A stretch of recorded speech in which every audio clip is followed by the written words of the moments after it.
after me. I'm a man. I'm 40.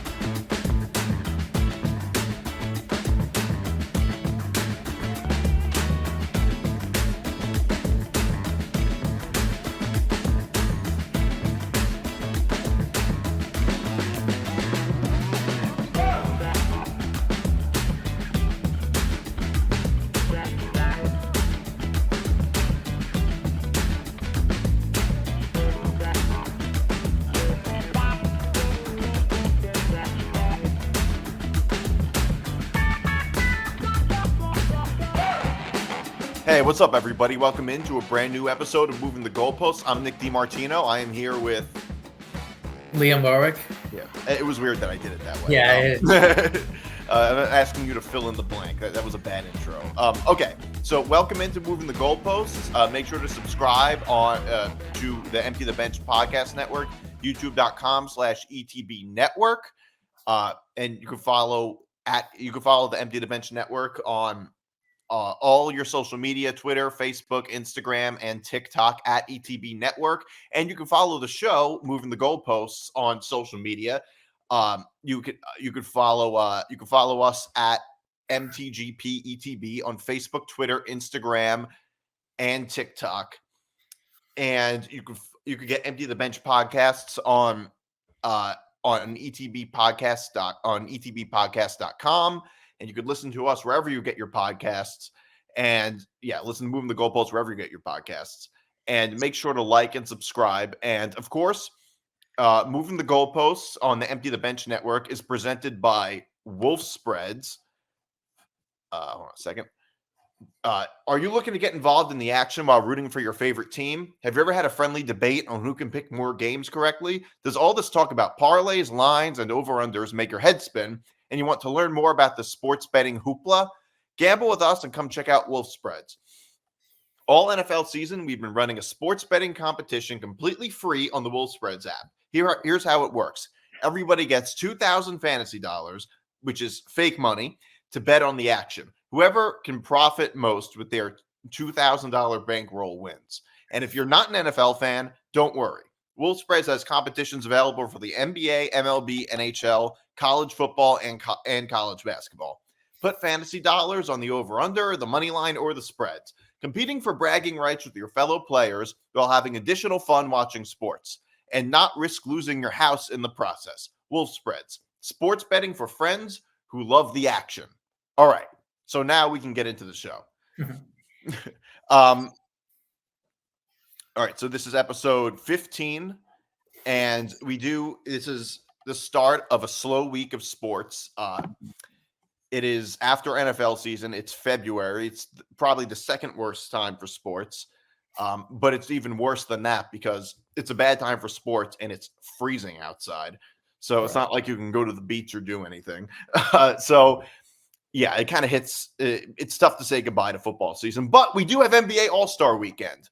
And NBA All-Star Weekend, I feel like the narrative every year is the same about NBA All-Star Weekend. What did you think of it? I think the same as I think every year, which is Saturday is the best day. And then I do enjoy the Celebrity All-Star Game too. I didn't get that into it this year, but I think Saturday is the best day. And then post that, the All-Star Game is an exhibition game that is basically played like an exhibition game. And I think there's a freak out every year because it's a glorified exhibition game. And I think that there was a lot of overreaction. So basically it's not competitive at all, especially defensively. But at the end of the day, it's supposed to highlight the all-stars. And at the end of the day, they're all on the court playing, making shots. I really don't think that the experience is that bad just because they're not playing defense. I don't think that anybody's watching it to see a competitive game. So I thought that was overblown. I also think that the dunk contest is dead. The dunk contest was one of the worst ever. Nobody does it anymore in terms of stars. You had the winner of it 2 years in a row is a G League player, and Jacob Toppin was in it, who hasn't seen the court for the Knicks this year. The 3-point contest I thought was great, and I thought that Sabrina versus Steph was the best part of the weekend. But yeah, that was my takeaways. Yeah, I don't normally watch the All-Star game, and I didn't really watch it either, other than the highlights. I mean, I feel like every year it is often criticized more and more for not being competitive. I mean, are All-Star games ever competitive? It's really impossible to make an All-Star game that great. In my view, I think the best one is probably the baseball one, and that's because baseball is a very individualized sport, and it's a lot like I think it's a lot easier for me, at least, to watch like players trying to hit home runs, like in the home run derby, for instance, or because it's like, okay, it's not that much different from what you would see in a regular game, like players trying to hit home runs. Whereas it's different in basketball if players aren't playing defense. I think that affects the quality of the game a lot more. I mean, everybody criticizing it makes, I don't think they're necessarily wrong about it. But here's the thing. Most people are not exactly big fans of all-star games in any sport. All-star games are just exhibition games. It's really just more for marketing purposes for your star players. That's the whole point of the all-star game. It makes no sense to criticize the NBA and their players for not being competitive in the all-star game. Like why would why would they be competitive in an exhibition game, which is really just supposed to be fun for them? I don't understand what else it's supposed to be. I mean, unless you somehow want to make the all-star game mean something, but in what context would that ever happen? Like the whole point of the all-star game is just usually to market, usually to like promote the brand, essentially, with often younger viewers and to show their stars or whatever. But of course the players don't care about the game. What I will say about the NBA is that I think that they do a better job with their all-star weekend than any other sport does. Now, that might sound contradictory from what I said before, which is that I enjoy the MLB all-star game more, which is true. I do enjoy the MLB one more, but the thing is, the NBA does a better job with it. They're more creative. They do a lot more with it. They have all different competitions. And as bad as the dunk contest was this year, one good thing about the dunk contest is you see a lot of players in it. Like you say, every year, like Mac McClung is in it. Nobody's ever heard of him outside of the dunk contest. He's a G League player. And you do see guys that are not normally in it in the dunk contest that you don't normally see, which I think is kind of a plus. That's new, though. Yeah, I know. That's what I know. I know it's new. But I'm saying it's a good thing that they do that, I think. Including Sabrina Ionescu in the 3-point contest is also a good idea. So they are good at marketing it and changing it up a little bit. It's personally not my cup of tea, but like the criticisms of it are not so much criticisms of the NBA. They're more criticisms of just all-star games in general, because they all fit that type of criteria. Like the Pro Bowl, but like the Pro Bowl, they had to change it to a skills competition. And the thing with in football, it's like, it's not a very individual sport very much. So a skills competition is not going to be appealing to most football fans. That's why baseball is kind of the best one, because it's much more of an individualized sport. But I mean, I don't know. I'm not going to get worked up over it, because it's like, it's an all-star game. Like, that's really, all of these criticisms are really just of all-star games in general. You understand what I'm saying? Right. And also there was a lot of talk of, well, are they going to get rid of it? So this one did 5.5 million, which is the second worst ever, but it's still a good number. And it's still like double what TNT would get on a Thursday night late game. So TNT is not going to get rid of it, getting double their audience on an all-star game. Also, they're playing it also on a glorified Saturday night, because they always play it the Sunday of President's Day. Right. So that hurts them. And then people see it online. The NBA is the best has been the best sport at marketing its brand worldwide as well. So true. they know what to do. And also, like you said, you mentioned the Pro Bowl. The Pro Bowl does good numbers. It was essentially the same thing when they were playing, before they started playing flag football. It was essentially the same thing that the NBA All-Star Game is. Nobody tried. And that's why they went to flag football. And I agree. And also baseball, I agree that baseball is the best one, even though I don't really get that much into it. I don't really think. And baseball also then went over the deep end and at one point had it deciding home field for the World Series, which is ridiculous. Yeah. In the sport where home field probably matters the most.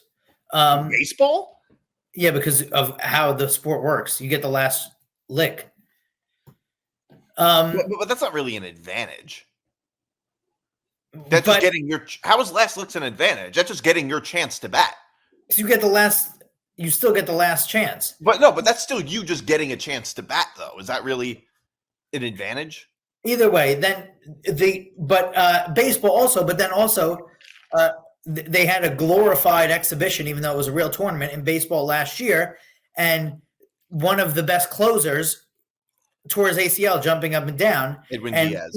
And people had a fit on media. So imagine if someone gets hurt during the NBA All-Star Game. That's a good point. That's a really good point. Say, "Oh, this is an exhibition game." Yeah, so, imagine. Yeah, that's a good point.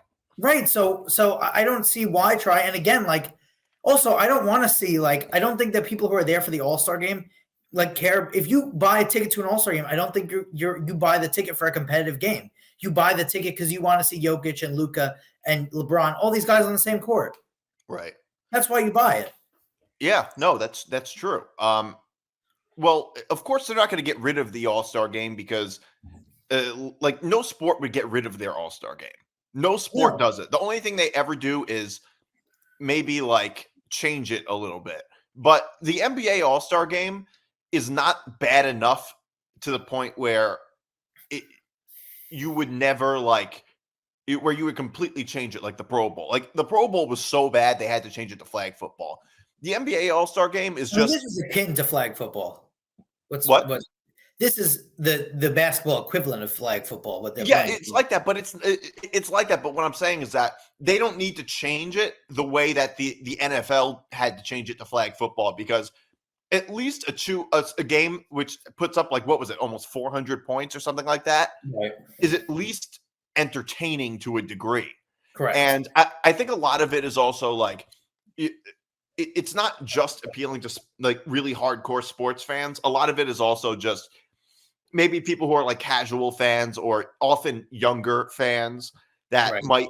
might appeal to a little bit more. And it's one weekend out of the year. I think it's a bit of an overreaction to be I mean, I know the All-Star Game used to be more popular, but I mean, you also have to think of it this way. Injuries, I feel are more common now. And like you said, imagine, of course they're not going to go all out on a game like this. I mean, look at load management and all that. Players sitting out regular season games. And regular season games mean something. Right. So, obviously, players are not going to try that hard in the All-Star Game. Also, you have to remember, NBA players, at least the stars, they all seem to kind of be friends with each other. Right. So they're all kind of just trying to have fun. Well, if they wanted to do something, I think they should go back to what they did the last couple of years, which was where they had a target score that you had to get, because then you guarantee yourself a game-winning shot. Right. That I think should also be up for grabs. But I mean, I don't really. And the other thing is, it's a long, grueling season. It's 81 games over 9 months. I think it's good also for these teams to have a week off. The Knicks were in desperate need of a week off. It's also good, even if you're not an all-star, to take these games off. And look at the all-star teams. There were so many guys that weren't there because of injury. So it's, in this league, would you rather see a competitive all-star game, or would you rather see Kawhi and Harden and these guys play in May? You would rather see them play in May. Yeah. So yeah, and it doesn't it's not falling off a cliff numbers wise or anything. I mean, so it's still a popular thing, and it's very popular on social media and stuff like that, which is what the NBA wants as well. So yeah. I don't see it as a. I think it was an overreaction, and I'm not like yelling at a cloud because the game wasn't competitive. There's a lot of NBA games that score in the 152. But I mean, so I don't know. It's really not a big deal at all. I don't think. Yeah. No. It's objectively true that the numbers were very good. It's supposed to be a break. It's the All-Star break. It's literally a break. Yeah. I think the people yelling at the clouds, as you would say, would I mean, the thing are kind of missing the point of it. Like, that's the whole point of the All-Star game. It's not supposed to be that competitive. I haven't really sat down and watched it in a very long time. So I don't know. That's just how the All-Star game is. I don't know. It's not. That's just generally how I feel. Like, I'm not gonna freak out over it. So more NBA stuff. So there's a little bit of a feud between JJ Reddick and Doc Rivers and Austin Rivers. We have the video, right? We have the video for it, right? I've seen the trend for years. What's the trend? The trend is always making excuses. Doc, we get it. Taking over a team in the middle of the season is hard. It's hard. We get it. Just like getting traded in the middle of the season is hard for a player. We get it. But it's always an excuse. It's always throwing your team under the bus. They lose to Memphis. Oh, it's his players' fault. Memphis was playing G League guys and two-way guys. And then you look at his quotes over the weekend. Now he wants to take credit for the James Harden trade to the Clippers working out. He wants credit for that. There's never accountability with that guy. All right. So that was on First Take. And I'd have to say JJ Reddick is absolutely right. He is right about Doc Rivers. There is no accountability with him. He took over the Bucks. What were they, second in the East when he took over? They're 3-7. 3-7. Yep. They're 3-7 under Doc Rivers, and they've lost to 3-7. They've lost to Portland in that span, who's one of the worst teams in the NBA. And like JJ Redick mentioned, the Grizzlies, who are one of the worst teams ever. And so I agree. Yeah. Because Doc Rivers, I don't know, has a little bit of a halo effect around him. I mean, also they got rid of Holiday for Lillard, who's not a good defender, and Holiday is one of the best perimeter defenders, and they're like stunned that their defense has gone off a cliff since last year. Like, yeah, you got rid of one of the better perimeter defenders for a guy who's not a good defender. I mean, yeah, that's not like a big deal.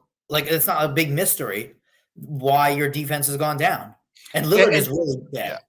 Yeah, and the thing is, he was talking about how it's hard to take over a team in the middle of the season. I mean, I guess that's kind of true, but you're taking over one of the best teams with one of the best rosters. I mean, it's a lot easier to do that than to coach than to coach, say, I don't know, the Memphis Grizzlies this year from the beginning of the season. Like, you're taking over a team that is one of the top teams in the East.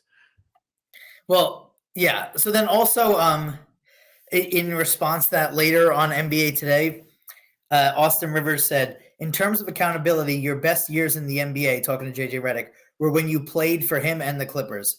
It's just very ironic and kind of weird that you always have this energy toward him. And then he also said that his father also gets blamed like 3-1 in the bubble, whatever. So Spencer Hawes, who is a former NBA player, big college player, he said, statistically inaccurate statement. But if we want to talk about someone whose career got saved by Doc, and so basically saying Austin Rivers, yeah, which is pretty good. But I mean, also you have to like Austin Rivers' point was, there was guys who didn't want to be in the bubble, and that's why they blew a 3-1 lead and stuff. But also, the coach needs to make sure the team is ready to play. That's the coach's job. All that stuff is the coach's job. I'm sorry, also, by the way, that's true of every other team. He's done it twice too, and I agree that the Harden thing is just ridiculous as well. I mean, to take credit for Harden being great at the Clippers, James Harden is one of the best players in the regular season, definitely the best players in the NBA. That year they went to the conference semifinals with the Nets. James Harden was unbelievable in the regular season. He was scoring like 50 points a game. Like, it's not new. just because he's gone to the Clippers system. He's been a good player. Yeah, he's been a good player all along. The only issue with him is that he's a little bit of a head case and is injured a lot and doesn't stay in shape. But he's a good player. It's not like I could see you making that argument if like you have a sort of role player and turn him into a great player. But he's James Harden. He's a star anywhere he goes. Isaiah Thomas could be his head coach. He would be a star. Yeah, I mean, and also I've never seen a team. I don't think there's been a team in sports that milks their championship the way the 2009 Celtics milked that championship. Yeah, I mean, that's still like they're brought up all the time and on all these shows and stuff. They won one championship where they had to go out and get two of the best players in the NBA at the time and add to their bench. They had a great bench, and they barely beat the Lakers in the finals. Like, congratulations. I mean, they haven't won since. Yeah, the 2000s, early 2010s Celtics were no dynasty. No. And they needed a super team. They started the super. What Draymond Green said that LeBron started the super team. That started the super team. That was the first super team, the Celtics, that Celtic team. So I agree. I never have been like thought Doc Rivers was the best coach. And obviously something I think is wrong in Milwaukee. I mean, this doesn't happen where a team that's that good fires a coach 3 months into his tenure there. And they probably shouldn't have fired Budenholzer before then. Yeah. It seems like a dumpster fire of an organization. Almost feels like the Knicks in a way.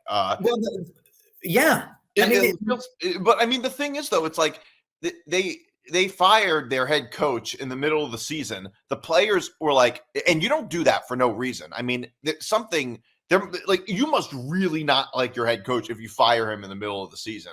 And the players were like dancing around and celebrating. And that was the tweet the Milwaukee Bucks tweeted that out from their social media.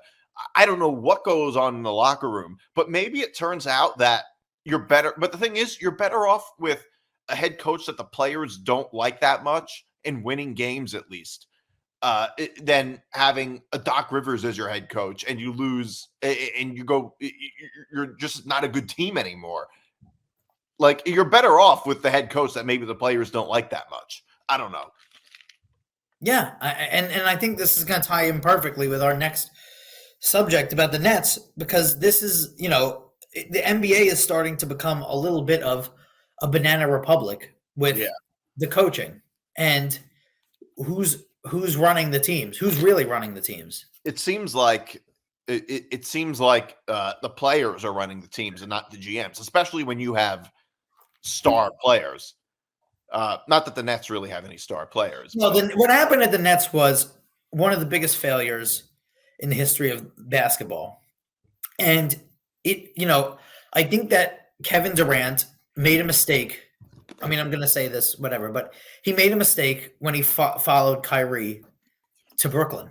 I mean, first of all, I think he should have stayed in Golden State. That's the first thing. But second of all, he said his father, his agent, Rich Kleiman, all these people wanted him to go to the Knicks, but the Knicks weren't as good a team at the time, and he wanted to live in New York City, so he went to the Nets and followed Kyrie. But all three guys together were just going to be a disaster. I mean, when they started, they wanted Kenny Atkinson fired, which was not a good idea in my opinion. Kenny Atkinson got a bad Nets team to the playoffs the year before that. If you remember, that was the Jared Dudley, Ben Simmons year. And then they get KD and Kyrie. They had a really good for a couple of years there. You brought this up on the podcast again. They probably would have won the championship if a couple of things. One, Durant's foot was shorter, but two, also they absolutely destroyed the Milwaukee Bucks in the first two games, and then Harden and Kyrie got hurt. They would have steamrolled the Bucks probably if they had stayed healthy. But all three of those guys have always had an issue where they went. Yeah. And especially put together. Then also you make a trade. Then Harden forced his way out because he wanted to be with Daryl Morey, who then obviously that went south. But then maybe Sean Marks was forced to make this whatever. But then you trade for somebody else who's also had a history of bad locker room and being a head case. Ben Simmons. And he still barely plays Simmons. So this is, in my mind, and now this is going to be the fifth coach they've had in 5 years 6 in 5 years. I mean, I think this, in my opinion, is more of on Sean Marks and Joe Tsai than it is on the coach. Now, I will say what happened in Boston the night before the All-Star game is unacceptable. You cannot lose an NBA game by 50 points. That's ridiculous. So I think that it probably was time for him to get fired, but the handling in this organization is horrific. I mean, beyond horrific. And going back to, I mean, different ownership and different GM, but going back to what happened with the Celtics 10, 12 years ago when they traded all of their picks for aging guys. Yeah. When Billy King was the GM. Right. So they've had a history of mismanagement. A lot of that was also the ownership. A lot of that was also Mikhail Prokhorov. Correct. Billy King gets thrown under the bus there. Like it wasn't really totally Billy King's fault. He was kind of forced to make a lot of those moves. I'll tell you what I think the biggest issue is that the Nets the biggest mistake they made. And this is going to sound whatever coming from a New York guy, but they shouldn't have moved to Brooklyn. I agree. They should have stayed in New Jersey. Should have stayed in Prudential Center. I think the Nets just because they had a problem where they said, I mean, Jay-Z obviously wanted them to move to Brooklyn, but they had a problem with the arena being in East Rutherford, which is it's harder to get to 41 games in East Rutherford than it is to get to 8 football games. Depends on where you live. Well, East Rutherford is out there. Where it is like a middle of a swamp, but where the Izod Center and MetLife were. No, well, for you, not for me. For me, East Rutherford's pretty easy. No matter where it is, who's going there? That's not in the middle of a swamp. Sort of, but it's pretty centrally located. I mean, it's right near Secaucus, and like if you live in Hudson County, which is very densely populated, it's pretty easy to get there. So it's not like I wouldn't say it's in the middle of nowhere. But then they moved the team to Newark, and that's where I think they should have kept them. I mean, I just don't think. I think obviously it was for their brand or whatever, but they've lost most of their fan base. They're not. They're right now, I would say, the least relevant of the 9 teams in the area. No, that's not true. That's definitely not true. You don't think so? No, not even close. Of the 9 teams in the area, I would say the Nets are probably right now. They're probably like 6th or 7th. Okay, let's do it then. Yankees, right? Yankees are number 1. Okay, Knicks 2. Okay. Either the Giants 3. Okay, we'll go Jets because of Rodgers, right? Actually, you're missing the Mets. The Mets are certainly up. No, the Mets are below the Jets right now. Aaron Rodgers. Maybe. All right, fine. I'll give you that, but that's debatable. Mets. Okay. Rangers. Yeah. Do you think they're more relevant than the Nets? Yes, way more. They just sold out 80,000 at MetLife Stadium. All right. I'll give you the Nets. Okay. I'll give you the Rangers. Okay, I'll give you that right now. Okay, well let's do this then. What was the bigger story in the city at the time when the Nets went to the conference semifinals, or the next year when the Rangers went to the conference finals? The Rangers were a bigger story. Wait. Which season? You're talking about 2 years ago? 3 years ago? When the Nets played the Bucks. Like I'm talking about, like in New York, there were watch parties. There was Rangers stuff everywhere. You didn't have that. I would say the Nets. I remember being a bigger story. Oh no way! In the city, I remember the Nets being a bigger story. I could be wrong. Maybe that's because I'm a basketball fan and not a hockey fan.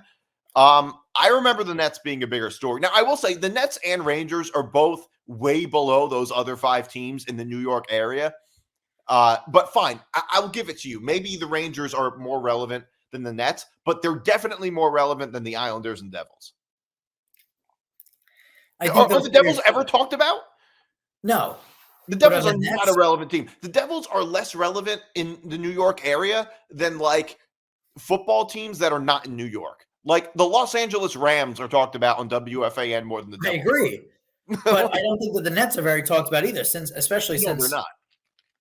Just because you have Keith McPherson at 3:00 in the morning doing a show on WFAN doesn't mean that the Nets are a talked about brand. But right, and he's the only one him and Evan Roberts are the only ones who really talk about the Nets because they're Net fans. They're the only ones. It's really hard to create a brand and fan base in a city that already is, like we said, where you have the Knicks are probably one of the most relevant teams That's very hard to do. It would be akin to if the Mets left and then another team tried to start up. Right. Because remember, when the Mets came, there were a lot of Giant and Dodger fans in New York. Right. Where when the Nets came, there wasn't another basketball team that people were fans of. So everyone's a Knicks fan. So that's really hard to create. Right. No, you're absolutely right about that. It would be hard to do. I mean, I think you also have to remember the Nets were originally on Long Island, so a lot of Long Islanders and Queens people are also Net fans from the time that they were on Long Island. Yeah. And stuck with them in New Jersey, and now a lot of Brooklyn Net fans are from New Jersey and from Queens, New Jersey. Queens, there's way more Knicks fans in Queens now, though. Of course, there always was. I'm just maybe in the 70s or something when they were still on Long Island. But I mean, there's no doubt about that, obviously. But yes, a lot of Net fans, like there aren't that many unless you're very young.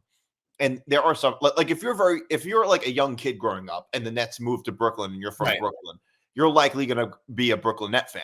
Right. But you also very likely would not. You also very likely would follow in, say, your dad's footsteps, who was a Knicks fan.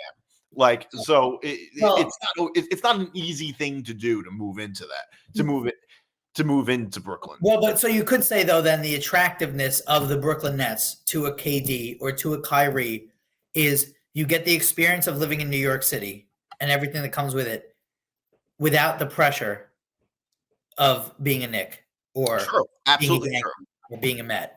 There is certainly less pressure, I would say. I mean, I would say the biggest fail of a move to Brooklyn was the Islanders. That was a joke. That was a disaster. When they I'll give you one more. This is irrelevant, but the Rangers played the Islanders at MetLife Stadium on Sunday, and it was listed as an Islander home game. I mean, the Philadelphia Flyers, who played the Devils, they were probably closer to MetLife Stadium than Long Island is. He was not like an Islander fan, but yeah. Where do they play now? The Islanders on the exact border of Queens and Long Island. Like half the building is in Long Island, half it's in Queens. Oh, that's not too far. It's in Elmont. Oh, that's not far at all. From MetLife? Not at all. No. For the Rangers, well, it's not that far. I know the Rangers are closer, but I mean, I can get from my house if there's no traffic. I could get to Elmont in like 45 minutes, probably.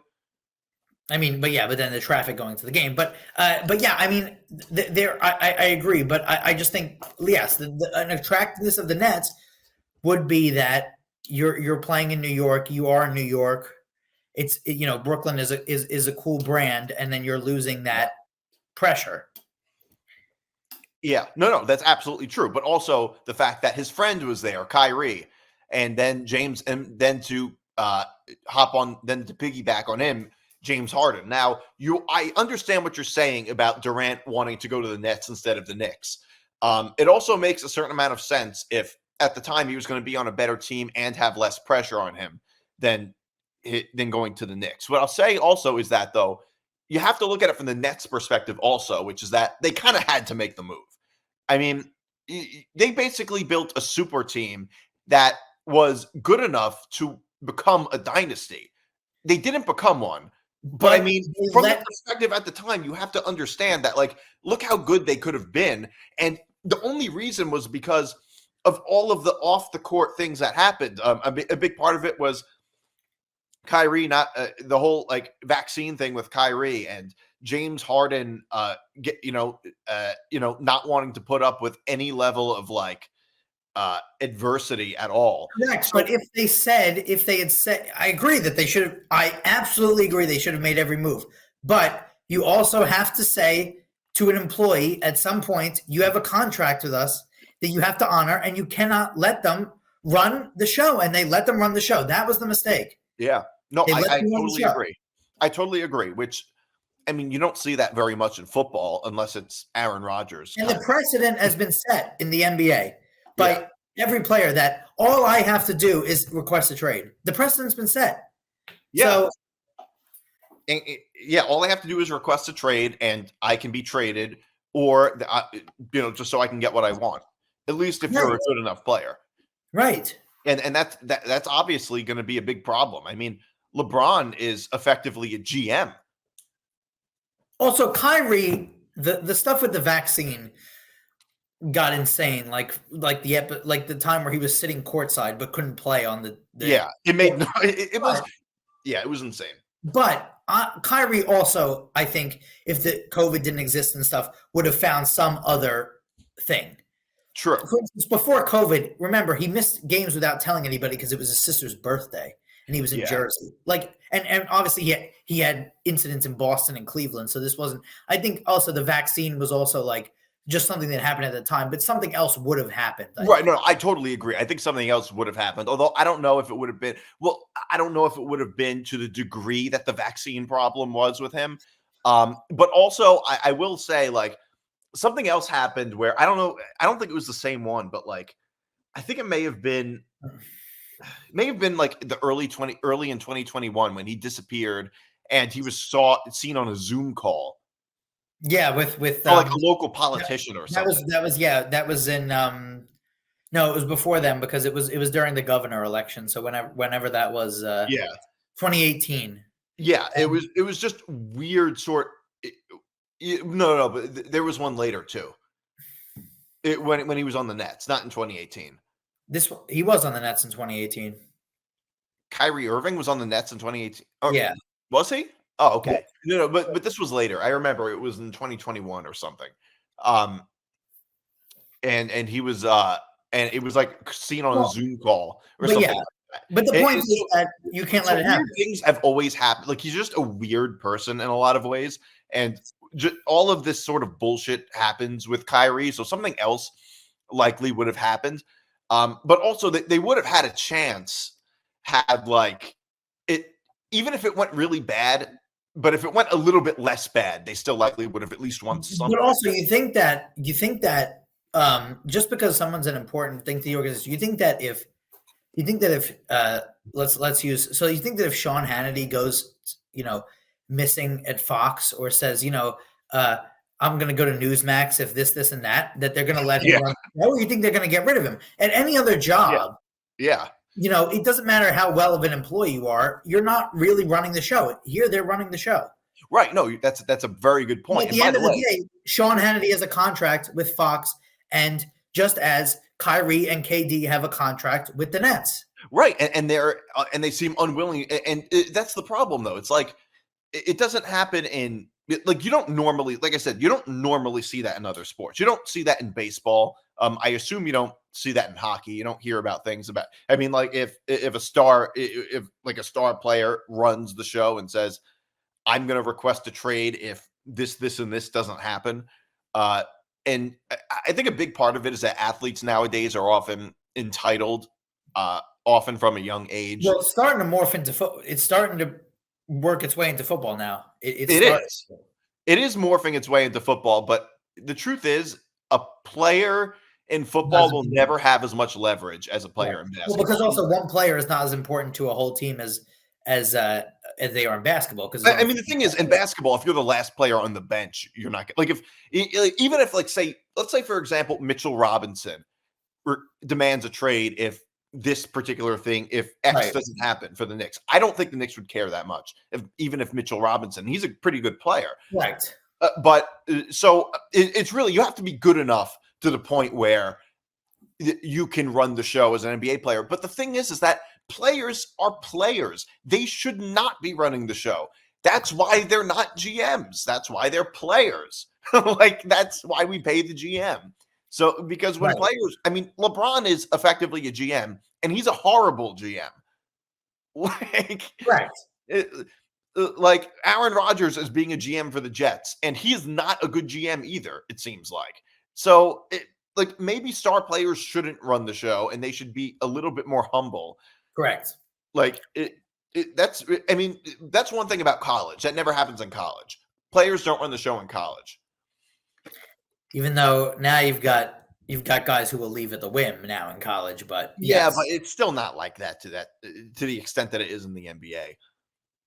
Yeah, I agree. Yeah, so it's it's just gonna be getting kind of crazy with all that. So yeah, Doc Rivers. I like I said, I think Doc Rivers is an overrated head coach. I think JJ Reddick is just pointing out the obvious. And, you know, if you take credit for everything that goes right, you also have to take some blame when things go wrong. Of course. That's just only fair. The Nets, they just, I do kind of enjoy that they're a bit of a dumpster fire, to be honest. Oh, The bitter part of me does. I think I do like seeing that. And speaking of LeBron, did you see LeBron? He was asked about a retirement tour. Correct. And said, "Oh, it's 50-50 if I would ever, if I would actually, if I would go out quietly, 50-50. I would like to see the Vegas odds on that." Well, how about he said that he doesn't. He said that he doesn't like the attention on him. And then when they introduced him at the All-Star game, he put a crown on his head as they introduced him. He was also. What about he said? He said a lot of he said his son. He said, "Oh, I don't want him to have pressure because he's my son," and he named him after himself. Yeah. But yeah, I mean, I don't know what I'm not a huge fan of like these kind of hokey retirement tours where they like give players gifts and like all this stuff. I'm not a huge fan of that. I'm not either. Although part of it is like, well, it depends how long. Actually, that's not true. It depends on how long the retirement tour is. Is it the whole season like Derek Jeter's? Yeah, or David Ortiz did too. Derek Jeter's was Derek Jeter. Remember all respect with the 2 as an S? Yes. Like that was a big thing all like the entire season because he announced before the season started that he was retiring. Kobe, I don't remember. Was it the whole season? I definitely the last game. I don't remember. The last game was a big thing. I don't remember him doing a retirement tour the entire regular season. I am in favor. I don't. LeBron would totally make a skeptical out of his retirement. Like that's not a 50-50 thing. That's correct. More like a 100-0. He would thing that he would want a whole retirement tour. I mean, him saying he doesn't want the attention on himself is just absolutely absurd. I've never seen such gaslighting before. Right. I've never seen such gaslighting before to say that he doesn't like the attention. Remember when they got swept by the Warriors and then he came out with the cast on his hand after game 4? Yes. I remember it after game 1. Yes, I remember vividly. And yeah, LeBron is an amazing player, obviously, but come on, this is complete BS. I mean, look, LeBron has a lot left in him, though. It's going to be a while until he retires. Well, he said it could be in a year or two, but yeah, I agree. But I don't know if I believe. I think he's also a guy that goes until the tank is on E. Do you think so? Yeah. Or do you think he would pull more of a Jerry Seinfeld and end on a high note? Yeah, I don't know. I don't know if he has that in him. I think Michael Jordan, like Kobe, he went till the tank was on E. Kobe was not good. Kobe was terrible when he retired. Right. LeBron, I don't see being the same way. I think, but I don't think he's anything close to being done. Like I think he's at least going to play into his 40s. Right. And probably he'll retire in his 40s, probably. And now, also just like the age of like life expectancy as it goes up, like the age that you'll retire also will go up. Like Brady and guys like that.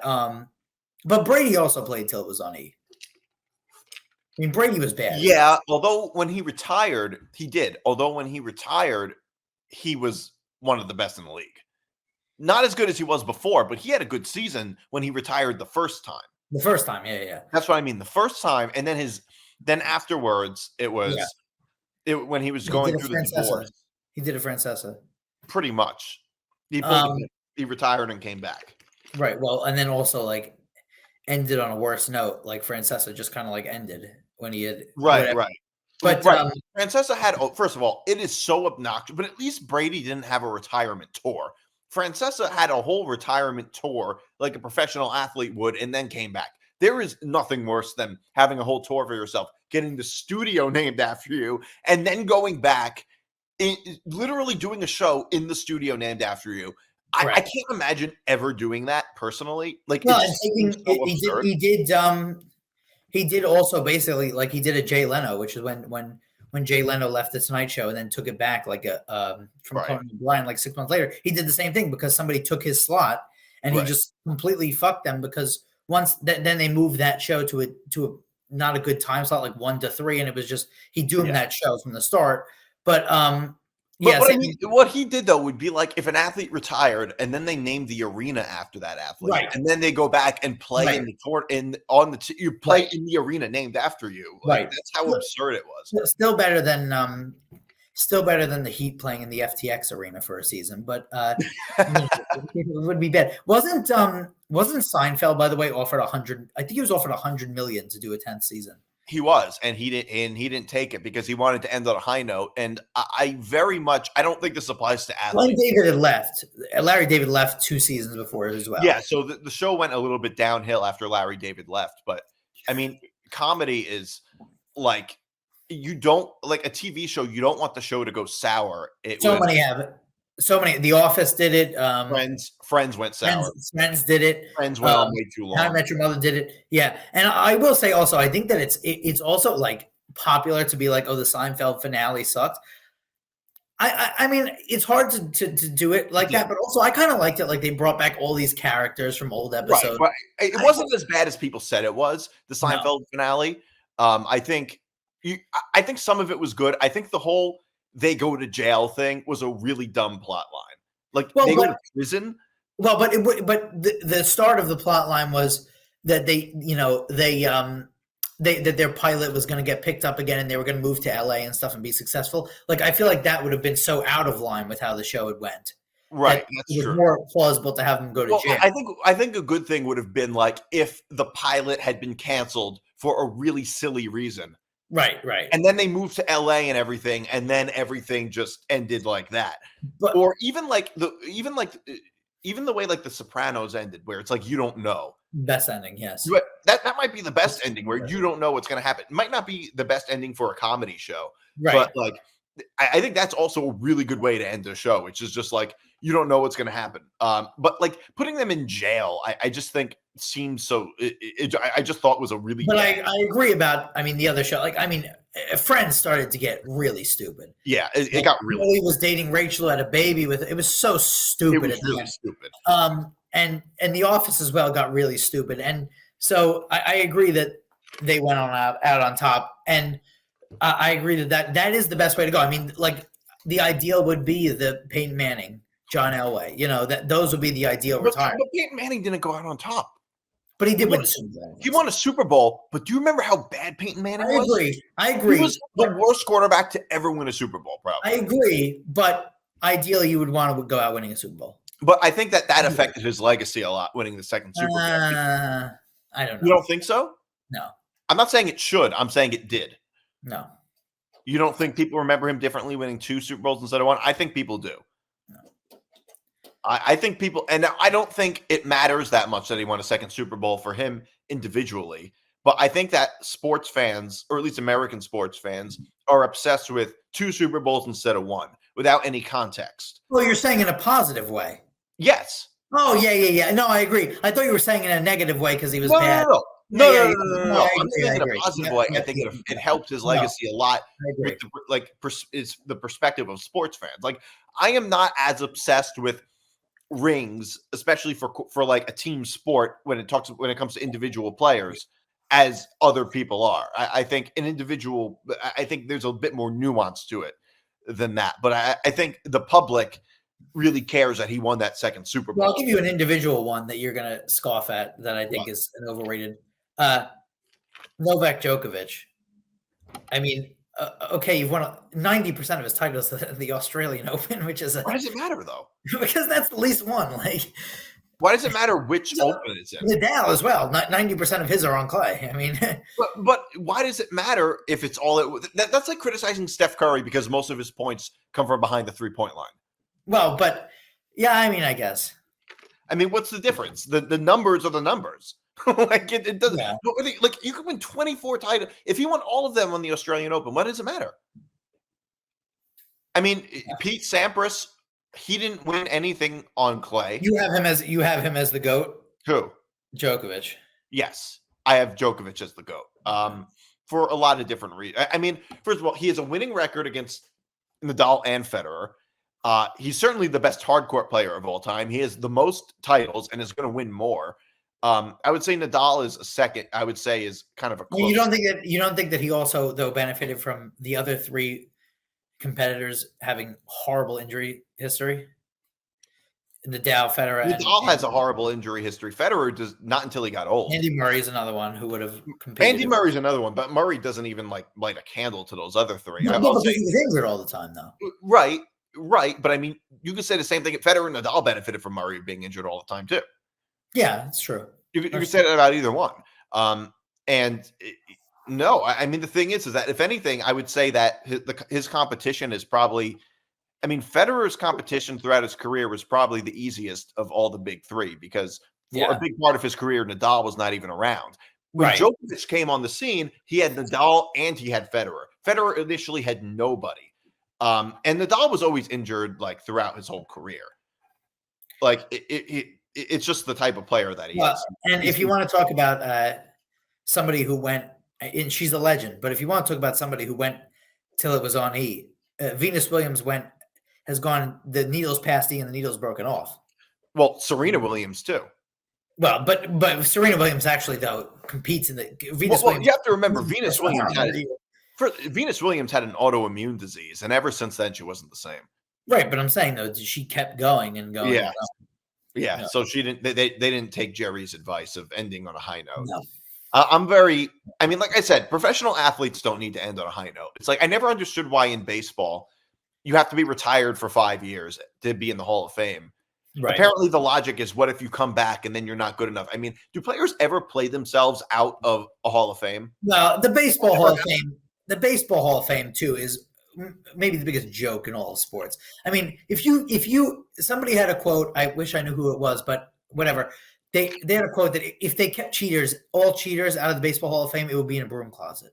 I mean, the Baseball Hall of Fame is the biggest joke of all time. The guy has okay, whatever. Oh, he did steroids. Guy's got the most home runs in the history of Major League Baseball. Is not in the most hits is not in the Hall of Fame. I mean, come on with that. Yeah, I think it's Alex absurd. Rodriguez is in, but Alex Rodriguez is out, but Ortiz is in. Like, yeah, they both use steroids. One of them is out. Right, and the thing is, though, it's like I do agree that if you're, say, on the cusp of being a Hall of Famer or not a Hall of Famer, and you took steroids, it would make sense to keep you out. But if you're clearly a Hall of Famer, even without the steroids, then yes, you should be in. Right, which Bonds and A-Rod were both. Or should both clearly be Hall of Famers. And the Pete Rose thing is a little different, but I still think he should be in the Hall of Fame too. Absolutely agree. Because that wasn't, he didn't really cheat. It was the gambling thing, which didn't even affect his play. Right. But yes, he should absolutely be in the Hall of Fame. I think most people, I think they're going to let Pete Rose and Barry Bonds and A-Rod in the Hall of Fame after they die. I think that's what they're going to do. I think that likely is what's going to happen. It's going to be after they die, and that's how they're going to be led into the Hall of Fame. By the way, have you been to the Hall of Fame? I have, actually. I've been. It's in the middle of fucking nowhere. Middle of nowhere, yes. Cooperstown, New York. Yes. It is a long ride and a boring ride. I have a weird question. Shouldn't it be in Hoboken? Why? Because Hoboken was the site of the first ever baseball game that was played.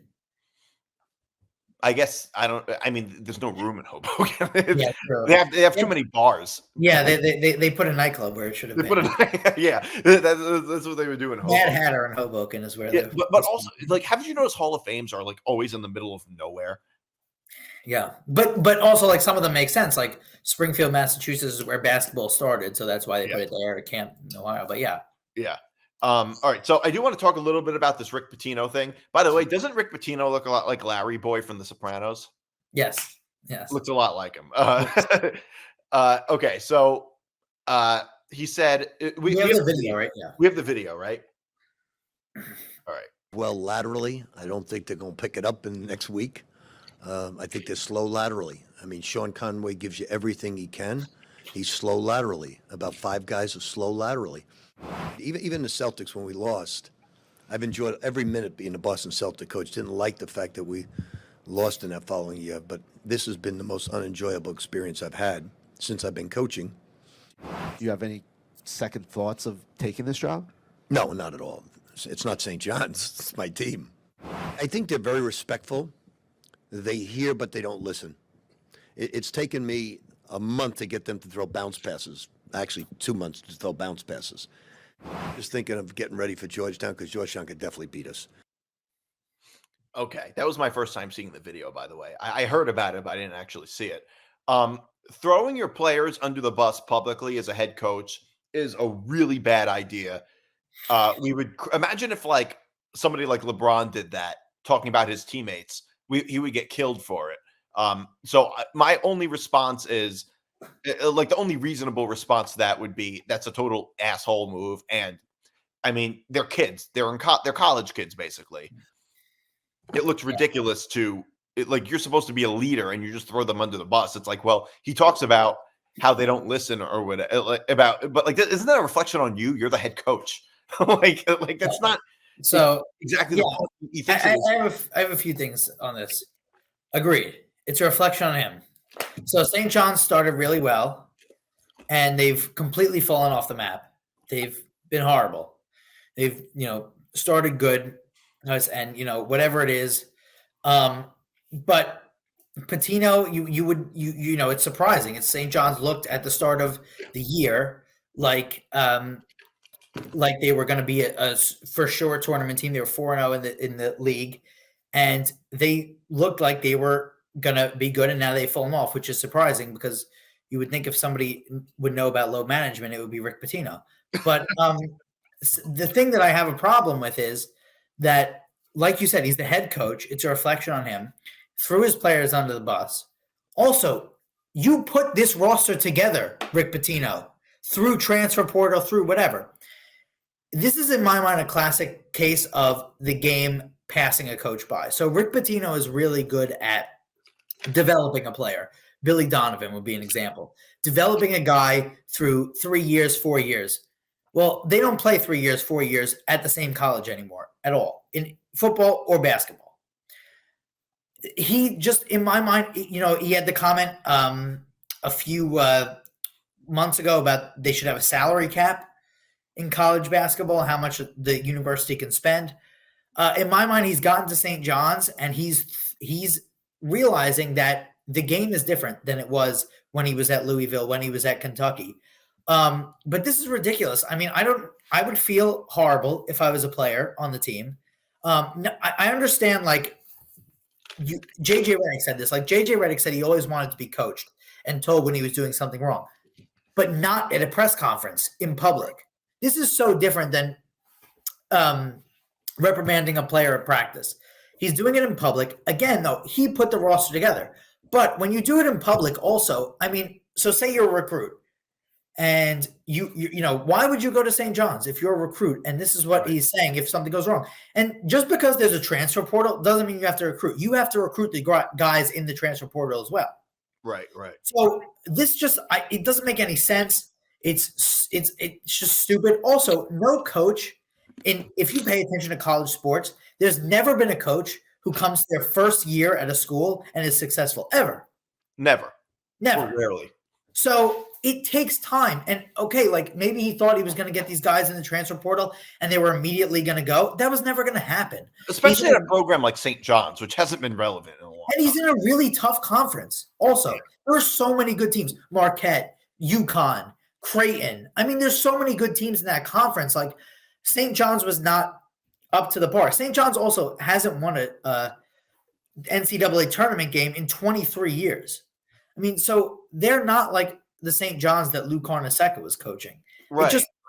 It's stupid. Like, I don't know why you throw your players under the bus. I don't know why you do that. He's a great coach. He's had so much success at Louisville, at Kentucky, at the Celtics, Knicks, whatever. This is stupid. And I just don't understand it. I mean, I don't think that anybody thought that St. John's this year, even though they had a good start, was going to be a team that was competitive in the Big East. I mean, look at who's in the Big East. And so it takes a little bit of time. You have to build the brand a little bit. And Yeah. the stuff he said, like, oh, it took me 2 weeks to get them a bounce pass. That was like he's talking about a child or something. That's, I would hate that. And now these guys are athletes getting paid, and they don't need to, sit at St. John's. Yeah. No, I totally agree with that. It also just strikes me as like a lack of being able to control yourself. I think that it's like like you said, whenever something goes wrong as a head coach, you always want to correct your players, or, just like how, like, if you, if you're doing something wrong at work, you would want to know how to, you would want it to be corrected or whatever, but you would never want an email to be blasted that all of your employees, that all of your coworkers see about you doing something wrong. This is essentially what it was. It was, I'm going to call my players out publicly, which really only makes him look bad. It makes him look bad. It makes him look like a bad head coach. It makes him less attractive to potential recruits. And if you, I don't want whatever, but like, I've been yelled at in front of coworkers before. It's horrible. Like, it's the worst thing ever. Like, it's essentially what he did. Like, yeah. Wow. But it wasn't in front of a small group of people. It was in front of the entire media. It was on TV. Right, the whole world, anybody can see it. Like, what he said to the media would be something that you would say in the locker room. Right. That's what you would say in the locker room. And taking it to the media is just, it's a really bad look. It's outrageous. I agree. This is a bad look. Yeah. So I do want to get into this Adam Schefter, Craig Carton feud. So we do have the audio of Craig Carton on the Carton Show on Fox Sports. Game. Okay. If he's the quarterback I got for the last 2 months of this past season, then the Eagles aren't even top 5. But how much do you blame on the OC? I don't know. And that's because the biggest question facing the Eagles is, what do you know about what happened that season? Why won't you tell us? I can tell you that it is a problem that would splinter any group of men. Any group of men.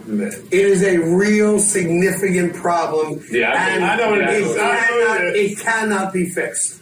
I will tell you that. It's like 3 things. Money, we the live. No, women. Oh, so, I'm not going to tell you more than that. But I know what the problem was.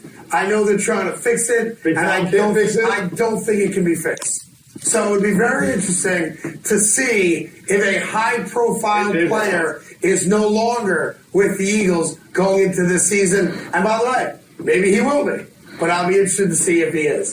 All right? Will you tell us as we go along? I'll tell you. Crumbs for us to check? I'll give you a couple crumbs. Okay. Yeah, sure. Okay.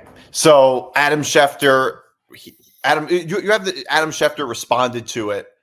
Adam Schefter said none of this happened, is what he said. But the thing is, how does he know what he's talking about? Which one? You're saying Adam Schefter knows. It says none of this happened. You're saying Craig Carton didn't say what happened. Right. That's what I'm saying. How does Adam Schefter know? I guess he knows that there's not this big unfixable tear in the locker room. But how does he know that there isn't? I mean, it is possible that Craig Carton knows about it and Schefter. How does Craig Carton know? Well, he might know people. Keep in mind, he used to work in Philly, and he used to have a very close relationship with the Eagles. So he might actually have inside information that they never brought to Adam Schefter. So Adam Schefter does not know what he's talking. I mean, like, how would Adam Schefter know if what he's saying is BS? I'm not saying I know it's true. I'm just saying I don't know.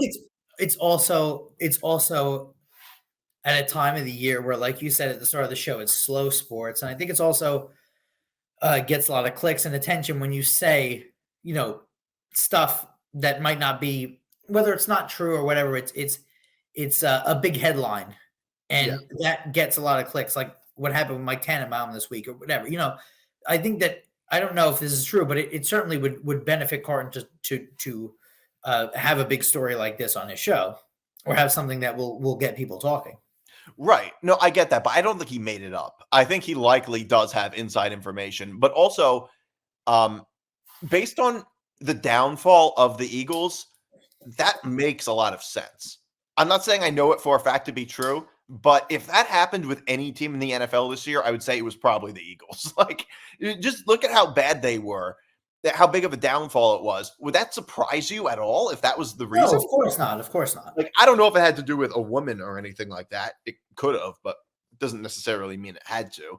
Do you But think? Yeah. Well, did you? but I don't know if like Adam Schefter, he doesn't know everything. He might not know. He might not. I mean, he might not know. But if it would come to inside information, I think I would go with Schefter before Carton, right? I don't disagree, but like it doesn't mean that Carton can't be given information based on his personal relationship with the player, Right. or the organization or a coach or whoever. Did you see? Did you see the Mike Tannenbaum stuff this week? Like that was kind of similar. He was just saying ridiculous stuff. I didn't see. I heard about it.